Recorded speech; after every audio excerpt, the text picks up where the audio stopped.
Hey guys, welcome back to the channel.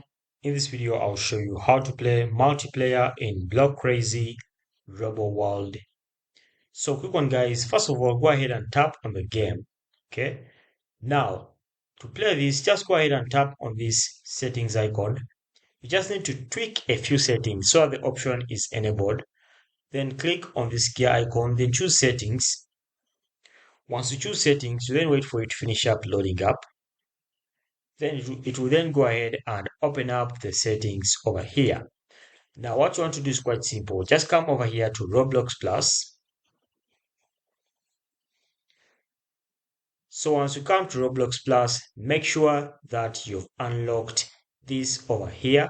This is the Roblox Plus and it enables the multiplayer feature to be added automatically. So once you enable this, it's only costing around 4.99 cents, $4.99. So after that, just go back to the home page and then search for that specific game and the Roblox multiplayer or Robocraft multiplayer will be enabled. So that's it guys. Thanks for watching.